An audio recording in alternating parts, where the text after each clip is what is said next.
everybody. Welcome to What's Growin On, and it's season 17. Can you believe it? Season 17, and here we are, sitting in my house just waiting for spring weather. Oh, and for those of you that are maybe tuning in for the first time, I'm Jayne Spooner, and I'm a University of Minnesota Master Gardener here in Rice County, and I'd like to welcome you to my show, What's Growin On. So, this is always kind of the inaugural season of what I do. I always talk about the seed trials that the University of Minnesota Master Gardeners do every year. And so we have the results and they're all in. So let's talk a little bit about what the seed trials are. And I like to just review it every year. So what happens is there's 55 counties that basically participate in this program, and we like to consider ourselves the consumer reports of seeds. And if you stop and think about it, the seeds that you go and buy in the store or order them, those seed companies aren't located in Minnesota, so they're not always, designed or bred for our growing condition. So what the Minnesota Master Gardeners do is basically take those seeds every year and we trial seeds. We usually do 5 to 6 vegetables, throwing in an herb there once in a while, and we do 2 annual flowers that we test in our home gardens. And a lot of this work takes place in home gardens that the Master Gardeners have. We have 20 community gardens that actually do this process. There's actually 4 school gardens that are that the Master Gardeners will do this with, and 6 learning, teaching, and giving gardens. So here in Rice County, some of our Rice County Master Gardeners participate in it themselves, and we also have teaching gardens down at the Rice County Fairgrounds, and so we do trial some seeds. And the requirement for that is that you have to do at least 2 different varieties of seeds. And when you pick a seed, say it's a vegetable, there's usually 6 different varieties that they test. And when you receive those seeds, you do not know what variety you're receiving. They're basically given a code, and you're going to be recording utilizing that code. And some of the things that they're looking for are germination, because when you buy a packet of seeds, they're expensive and you want to get the most bang for your buck nowadays. And so you want to see what the germination rate is. You want to see how it's going to produce. What is the production good?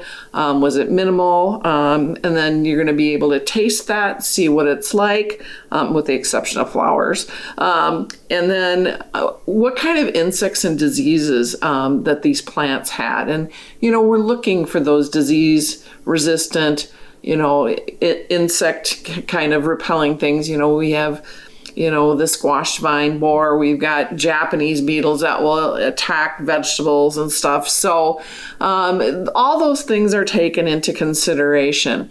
And along with this growing process, the Minnesota DNR State Climatology Office also works with us during that growing season and collects growing data and temperature weather, called the hydroclimate report, that they actually use along with this report once all those results come in. So they grow in 2024, and as they turn in the results, they create this report, and along with all the climatology reports with it, to kind of see how it grew with that climate, of the season. So like last year we had lots of rain at the beginning of the year, and then we didn't have a lot of rain. So all that information is captured to just really give you the best information possible of what you want to do in your garden. So without further ado, we're going to talk about the winners and then what they were competing with.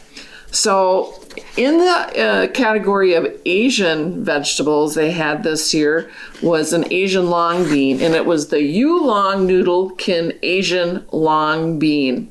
And it was in competition against the yard long dark green, Oriental yard long, the yard long bean Aksanjanku. Sorry about that. The yard long Kuro Sanjaku. So if anybody knows that, give me a call if I was mispronouncing it. And the yard long white seed. So when they're growing these varieties in their yard, they send back what they liked about them and what they didn't. And the winner, which was of course this Yulong, they showed that they had an abundance of very long beans, and some of them growing actually up to 30 inches long. And this is also known as an asparagus bean, and it's actually popular in Asian cuisine.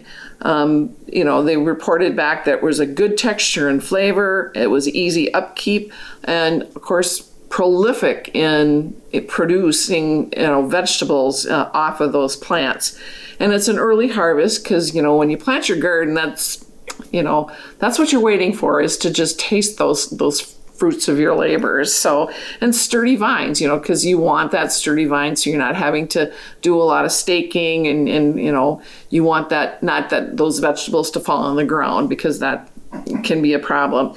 And again, there was really no disease or insect damage that was reported. So a great thing if you like Asian cooking and stir fries, try an Asian long bean for your garden this year. Shallots. Now, I haven't really cooked with shallots. I don't know a lot about it. So this year's winner in the shallot competition was the Davidor, and it was competing against the Innovator, the Ambition, the Creme Brulee, the Zabroon, and the Matador. So in the shallot category, over 1/3 of the master gardeners picked this as their favorite in trials. And one of the reasons was the high germination rate. Again, more bang for your buck. And it was liked well in cooking. The average bulb size was actually 2.3 inches long, and about 1.6 inches in diameter. So a really nice size vegetable to cook with. And it showed it was very easy to peel, so you're not having to peel layer after layer off. It just kind of, the little papery skin comes off very nicely. And if you are a fan of vinaigrettes, it was said to electrify in your zesty vinaigrettes at home for your salads and marinades. So, okay, Bright Light Swiss Chard. I'm sure you've seen this a lot. This was the favorite. It competed against the 5-color Silver Beet, the Electric Neon, the Celebration, the Northern Lights Mixture, and the Rainbow Mixture. And I grew this a couple of years ago just because I like the colors of it. I've actually seen people incorporate these into container gardens because of the cool colored stalks. It just kind of adds an interest. You basically eat the leaves like a spinach, and then the stalks you can eat as well. And this, again, a clear winner with over 30% of the master gardeners rating it as the number one Swiss chard.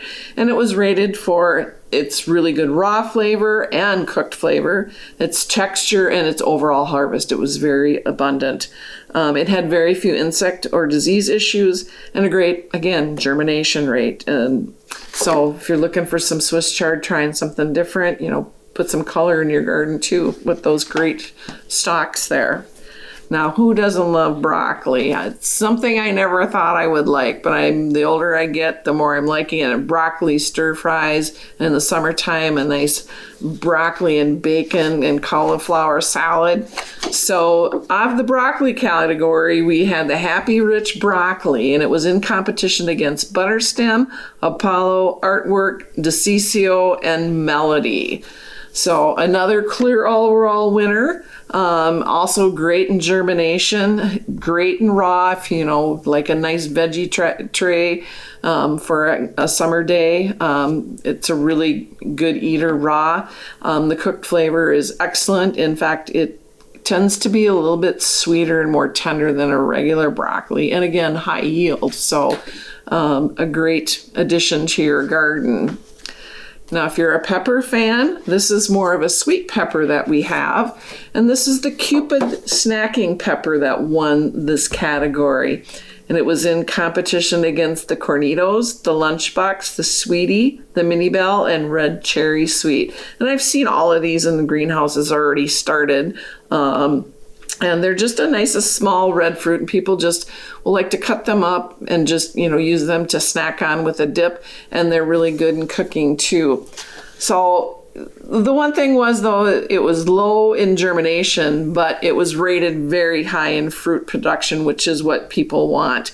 And it was, the flavor, as I said, was both good raw and cooked. Dice up some red peppers. If you're going to make your broccoli salad with your Happy Rich broccoli, chop up a little red snacking pepper in it. And it's one of the earliest to turn red. So again, you get to eat it a little bit sooner. And again, it's just a great snacking pepper for your lunchbox. So now in the area of herbs, if you're a cilantro lover, the Calypso was the overall winner, and it was in competition against Cruiser, Santo, Fiesta Green, Slow Bolt, and the Dwarf Lemon. Again, a clear choice winner. 77% of master gardeners liked this Calypso and will definitely grow it again. I guess if you want to eat a bar of soap, that's fine. I'm not a fan, so I'm just going to put that little tidbit of information up there. And they do say it has a very authentic cilantro flavor, and it's very productive in growth. It's a good seed for germination. You kind of are cutting it constantly so that it doesn't bolt to go to seed, which if you let your cilantro go to seed, basically you're growing coriander. So it's kind of a double purpose plant. And the nice thing about it, it will grow well into October, so you can have some long harvests and be able to harvest them and dry it and use it in the wintertime in, your Mexican dishes. Again, the Calypso. So now we're going to move along to a couple of annual flowers that were in the competition. And this is the Helichrysum. And the Helichrysums are also known as the straw flower or the everlasting. And if you look at these in the greenhouse, you've never heard of Helichrysum or straw flower, it's kind of cool because, it grows nice and soft, but when you pick as it grows and it matures, the petals of the flower actually become very straw-like, and it's a great flower to cut and dry and use in dried arrangements in it. So the clear winner was Scarlet Choice Double Helichrysum, and it was in competition with Monster Scarlet, King Size Red, Monster Fireball Red, Bikini Hot Red, and Copper Red. And 50% of master gardeners definitely liked this. It had a great germination rate, and it had abundant blooms, which is of course what you want, that bright red color in your garden. And it blooms long into August and September, so you're getting that color later in the summer as things are starting to die out around your garden. And it's a great survivor in the garden, so it will tolerate a little bit of drought. And the best thing of all, people are looking to add pollinators to their gardens, and this is a great plant, to help that pollination go on in your garden and bring in pollinators to pollinate everything around you. And then we have the Centaurea, and the winner was the Blue Boy. It was in competition with the Blue Diadem, the Jubilee, Early Victory, Florist Blue Boy, and the Double Blue. Now, if you've never heard of the Centaurea, it's actually called, in common lay terms, is bachelor button or cornflower. So it's kind of in that blue color. I mean, there's really no true blue in the flower world, but this is about as close as it comes. So if you like a little bit of blue in your garden, this is a great flower to add to it. And it was, again, chosen by about 70% of the master gardeners, and again, would grow it again. They do grow quite tall, actually about 2 feet tall. So if you're growing it amongst a bunch of other flowers that will help support it, that's fine. So it might, with that kind of height, you might need to do a little bit of staking. It actually is very abundant in its flowering, and it has a very great persistence of blooms. Again, it attracts a lot of pollinators. And another thing is, if when we talk about, I said that flowers we don't really eat. Well, this is a flower that actually is used once it starts to bloom, that people will use it, especially if you're not using any insecticides or pesticides in your yard. especially if you want to attract pollinators, that you can pick these flowers and just kind of shred it up and put it in salads. People use it to kind of decorate it, just like they put in nasturtiums early in the spring. You can put in violas. So, just make sure it's very clean before you pull it apart. So it just adds a little bit of color to your salad. So that's what we were doing in 2024. Those were the seeds that we tested in the gardens for you to bring you this information. If you're looking for more information to actually see the full report and what the comments were, all you need to go is to the University of Minnesota Extension website. And from there, once the search bar comes up, go in and type in Master Gardener Seed Trials, and you will come up with an actual spreadsheet of all the years. Now, these tests have been going on since 1982, so there's a lot of information that you can go back and take a look at. And then on top of that, you can actually find in another article, you can find the very comprehensive report with all the statistics and percentages, and if you're that kind of person.